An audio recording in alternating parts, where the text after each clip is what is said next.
Assalamualaikum warahmatullahi wabarakatuh. Shalom, salam sejahtera buat kita semuanya. Perkenalkan, nama saya Rahel Manalu dan rekan-rekan saya Elsa Tarigan, Patricia Purba, dan Safrizal. Nah, di kesempatan kali ini kami ingin memaparkan mengenai sistem pertanian cerdas untuk petani. Adapun inovasi yang kami ambil yaitu hidroponik sebagai sistem pertanian cerdas ini, yang dimana para petani itu dapat menanam selada air dan juga pakcoy. Ngomongin soal hidroponik, kita perlu tahu dulu nih, apa sih itu hidroponik? Nah, hidroponik adalah metode bercocok tanam yang tidak menggunakan tanah, melainkan menggunakan media air dan juga bantuan larutan nutrisi.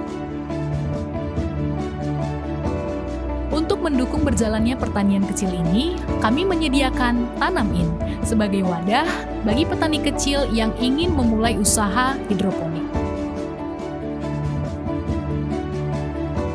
Selanjutnya, saya akan memaparkan unsur-unsur hidroponik, selada, dan pakcoy. Yang pertama, ada unsur shoshu, di mana tanaman hidroponik ini bisa membantu orang-orang yang ingin bercocok tanam. Di mana tanaman hidroponik ini bisa membantu orang-orang yang ingin bercocok tanam, yang tidak mempunyai lahan yang luas. Tetapi orang-orang yang tinggal di kota ataupun rumah sempit bisa menanam tanaman sayuran hidroponik ini. Selain itu juga, tanaman hidroponik ini bisa memenuhi kebutuhan sayur seperti selada, pakcoy yang ada di pasaran. Meskipun sayuran ini bisa dia untuk dikonsumsi sendiri, tetapi bisa juga untuk menjadi peluang usaha untuk masyarakat yang ingin bercocok tanam seperti tanaman hidroponik. Yang kedua itu ada unsur tekno. Pada tanaman hidroponik ini, metode yang digunakan agar tanaman itu dapat berbuah dengan baik itu ada 3 komponen. Yang pertama itu ada air, yang kedua itu ada nutrisi, dan yang terakhir itu ada oksigen. Masing-masing komponen ini memiliki tugas dan fungsi yang saling menguntungkan dalam pertumbuhan tanaman ini. Seperti air. Nah, air ini adalah pengganti tanah ketika kita ingin bertanam hidroponik, yang dimana air ini juga dapat menghantarkan makanan ataupun nutrisi ke dalam si tanaman ini. Nah, jadi air ini adalah pengganti tanah. Walaupun tidak memakai tanah, air ini dapat membuat tanaman ini menjadi lebih segar dan yang pastinya tidak layu. Yang berikutnya itu nutrisi. Nutrisi ini adalah makanan dari tanaman yang akan kita tanam ini. Tanpa ada nutrisi, tanaman ini tidak bisa tumbuh karena tanah itu tidak menyediakan makanan yang alami. Yang terakhir itu ada oksigen.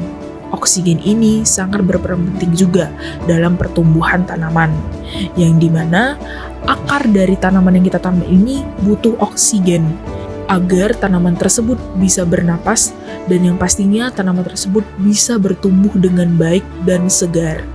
Jadi ketiga komponen ini sangat penting dalam pertumbuhan tanaman agar tanaman hidroponik yang kita tanam dapat tumbuh dengan sehat.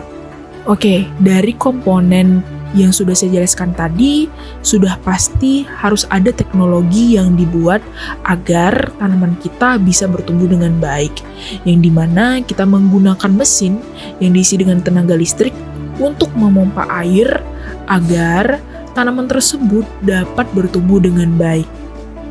Yang ketiga ada unsur partnership. Nah, unsur partnership ini dilihat dari sisi kewirausahaannya sendiri.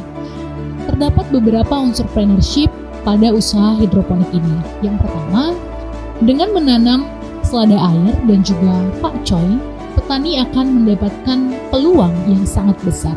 Walaupun memiliki keterbatasan pada lahan yang kecil, jika petani dengan baik dan bijak mengelolanya, maka petani akan mendapatkan keuntungan yang sangat besar.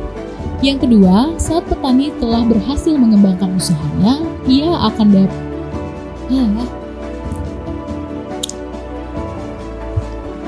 Yang kedua, saat petani telah berhasil mengembangkan usahanya, ia akan mendapatkan banyak sekali ilmu yang nantinya bisa disebarluaskan kepada masyarakat luas. Contohnya, dengan ia membuka pelatihan mengajarkan bagaimana cara bercocok tanam secara hidroponik.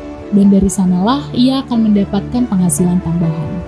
Nah, selanjutnya ada pun hal-hal yang harus dipersiapkan sebelum kita memulai tanaman hidroponik seperti media tanam. Nah, media tanam itu apa sih? Media tanam itu seperti alas tanamannya untuk tumbuh. Nah, itu biasanya menggunakan propol atau busa gitu. Jadi, si akar tanaman tersebut bisa menempel di busa tersebut. Nah, selanjutnya pun ada namanya netpot. Netpot itu tempat kecil-kecil bolong untuk naruh benih tadi. Nah, supaya apa? Tempat-tempat bolong tadi supaya si akar tanaman tadi dapat mengintip ke bawah untuk mencari air. Nah, selanjutnya itu ada namanya instalasi hidroponik. Nah, instalasi hidroponik itu semacam pipa atau wadah untuk meletak semua tanaman agar dialirin oleh air. Nah, pipa ini juga bisa kita buat sendiri dengan menggunakan paralon. Selanjutnya itu ada namanya benih tanaman. Benih tanaman itu ya udah itu biji sayur yang ingin kita tanam seperti kayak namanya selada air, pakcoy, kangkung, bayam dan lain-lain. Nah, itu tergantung personal masing-masing dan selera orang masing-masing ia ingin menanam apa. Nah, kalau di kami itu di hidroponik kami itu kami mengembangkan yang namanya selada dengan pakcoy. Nah, selanjutnya pun ada namanya nutrisi. Nutrisi ini itu vitamin untuk dicampurkan ke dalam air agar si tanaman tadi menyerap air tersebut dan dapat berkembang. Karena apa? Karena tadi di dalam sebuah air itu terdapat nutrisi atau vitamin. Oke, nah selanjutnya itu ada namanya inovatif usaha hidroponik, di mana hidroponik memungkinkan pemberdayaan di lahan yang terbatas serta penggunaan air yang cukup hemat dibandingkan petani-petani konvensional. Nah, hidroponik ini salah satu solusi untuk ada lahan, namun lahan tersebut tidak luas, melainkan juga solusi sebagai sumber daya air yang terbatas juga.